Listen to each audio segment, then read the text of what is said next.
Hallelujah, praise the Lord. ஆண்டவராகிய இயேசு கிறிஸ்து நாமத்தினாலே உங்களை வாழ்த்துகிறேன். கர்த்தர் உங்களை ஆசீர்வதிப்பாராக. இன்றைய நாள் மெய்ப்பனின் சத்தம், யாத்திராகமத்தின் புஸ்தகம் 27ஆம் அதிகாரம் 20ஆம் வசனத்தை நான் வாசிக்கிறேன். குத்து விளக்கு எப்பொழுதும் எரிந்து கொண்டிருக்கும்படி இடித்து பிழிந்த தெளிவான ஒலிவ எண்ணெயை உன்னிடத்தில் கொண்டு வரும்படி இஸ்ரவேல் புத்திரர் கட்டளையிடுவாயாக. அல்லேலூயா. இங்க பாத்தீங்கன்னா அவர் சொல்றாரு, குத்து விளக்கு ஏற்றணும்ப்பா, அதுக்கு அது எப்போதும் எரிஞ்சுக்கிட்டே இருக்கணும். அது எப்போதும் எரிஞ்சுட்டே இருக்கணும். அதனால நீ என்ன பண்ணு, அந்த இடித்து பிழிந்த ஒளி எண்ணெய் எடுத்துட்டு வா. அல்லேலூயா. தேவனுடைய பிள்ளைகளே, இன்றைக்கு நீங்கள் எரிந்து கொண்டே இருக்க வேண்டும் என்று சொன்னால், நீங்கள் பிரகாசித்து கொண்டே இருக்க வேண்டுமானால் உங்களுடைய எண்ணெய் குறையாமல் இருக்க வேண்டும். தட் மீன்ஸ் உங்களுடைய அபிஷேகத்தின் வல்லமை குறையாமல் இருக்கணும். உங்கள் மேலே இருக்கிற அந்த தேவ வல்லமை குறையாமல் இருக்கணும். தெய்வீக பிரசன்னம் குறையாமல் இருக்கணும். அப்படின்னா இடித்து பிழியப்பட வேண்டும். சில நேரம் நெருக்கங்கள் நம்மளை இடிக்குது, கசக்குது, புழிஞ்சு எடுக்குது. அல்லேலூயா. வாழ்க்கையில் நம்மளை நிறைய பேர் இடிக்கிறாங்களா? Okay, don't worry. இடிக்கும்போது அவர் எதிர்பார்க்குறாரு, எண்ணெய் வரணும்னு எதிர்பார்க்குறாரு. நசுக்கும் போது, பிழியும் போது ரொம்ப நசுக்கிறாங்க என்ன. நான் பிழியப்படுகிறேன், வெளியே தெரியல, ஆனால் உள்ளுக்குள்ளே பிழியப்படுகிறோம். கவலைப்படாதீங்க. உங்களை இடிக்கிறதும் உங்களை நசுக்கிறதும் உங்களை பிழிகிறதும் நல்லதுன்னு நினைங்கன்னா அப்பொழுதுதான் உங்களிடத்திலிருந்து ஒரு விலையேற பெற்ற அபிஷேக தைலம் வெளியே வருகிறது. அப்பொழுதுதான் ஒலிவ எண்ணெய், சுத்தமான ஒலிவ எண்ணெய் வெளியே வருகிறது. நெருக்கங்கள் வரும்போது, புரியுதுங்களா? குத்தப்படும் போது, நசுக்கப்படும் போது, பிழியப்படும் போது நம்முடைய கண்களெல்லாம் அவருடைய சமூகத்தில் போய் நிற்கணும். வேற எங்கேயும் போயிடக்கூடாது. சுவாசத்தோடு கதறி பாரத்தோடு, ஆண்டவரே உங்களை விட்டா எனக்கு வழி இல்லை அப்படின்னு சொல்லி நிற்கிறோம் தெரியுமா? அப்பொழுது ஒரு பிரசனம் வரும் பாருங்க. அப்பொழுது ஒரு என்ன சொல்றது, இந்த ஆளுகை, தெய்வ மகிமையின் ஆளுகை வரும் பார்த்தீங்களா?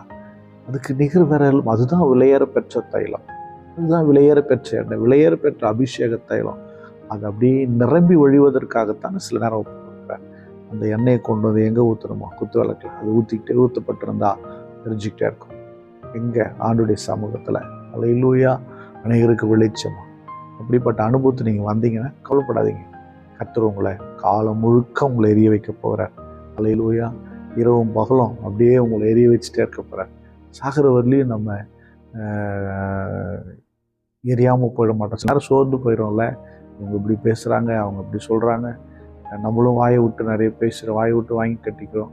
இப்படி பேசிட்டோமே, நிறைய விஷயங்களை நம்ம பார்க்குறோம், கவனிக்கிறோம். இதனால நம்ம ரொம்ப சோர்ந்து போய் குத்தப்பட்டு, நசுக்கப்பட்டு, பிழியப்பட்டு சோர்ந்து போயிடுறோம். கவலைப்படாது. உங்ககிட்ட இருக்கிற தேவையில்லாதெல்லாம் வெளியே போயிடும். தேவையானது மட்டும் குத்து விளக்கில் ஊற்றப்படும். அல்லேலூயா. நம்ம கவலைப்படாதீங்க. உங்கள் உபத்திரவங்கள், உங்கள் பிரச்சனைகள், உங்ககிட்ட இருக்கிற வேண்டாத சுபாவங்களை, பொல்லாத சுபாவங்களுக்கு எல்லாம் ஒதுக்குறாங்களா, எல்லாம் தள்ளுறாங்களா? கவலைப்படாது. உங்களையும் என்னை அணைத்து கொள்ள ஒருவர் இருக்கிறார். அவருடைய பிரசனத்தை ஊற்றி அநேகருக்கு உங்களை ஆசீர்வாதமாக இருப்பார். நம்ம எல்லாரும் ஸ்தோத்திரம் பண்ணுவோம். ஸ்தோத்திரம் ஆண்டவரே, ஸ்தோத்திரம். இடித்து பிழிந்து எழும்புகிற அனுபவம் வரணும் ஆண்டவரே. ஸ்தோத்திரம். எல்லாவற்றையும் ஆண்டவரே தாங்கிக்கொள்ள எங்களுக்கு கிருபை தாங்க. எல்லாவற்றையும் ஜெயிக்க எங்களுக்கு கிருபை தாங்கப்பா. ஸ்தோத்திரம். பரிசுத்த பிதாவை உம்மை ஸ்தோத்திரிக்கிற பார்க்கிற ஒவ்வொருவரையும் ஆசீர்வதிங்க.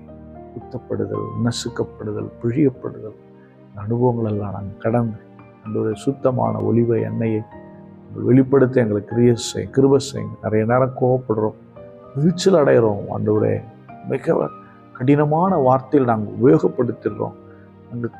ஆண்டவரே, அதிகப்படியான விமர்சனங்களை செய்து விடுகிறோம். ஆண்டவரே ஸ்தோத்திரம். தயவாய் மன்னித்து எங்களை மீண்டும் ரீசர்க்கிள் பண்ணுங்க ஆண்டவரே. ஸ்தோத்திரம், ஸ்தோத்திரம். இந்த கரத்தில் ஒப்பு கொடுக்குறேன். நீ பெரிய காரியங்களை சொல்லி இயேசு கிறிஸ்துவின் நாமத்தினால் ஜெபிக்கிறேன். ஜீவனுள்ள நல்ல பிதாவே. ஆமென். God bless you. Bye-bye.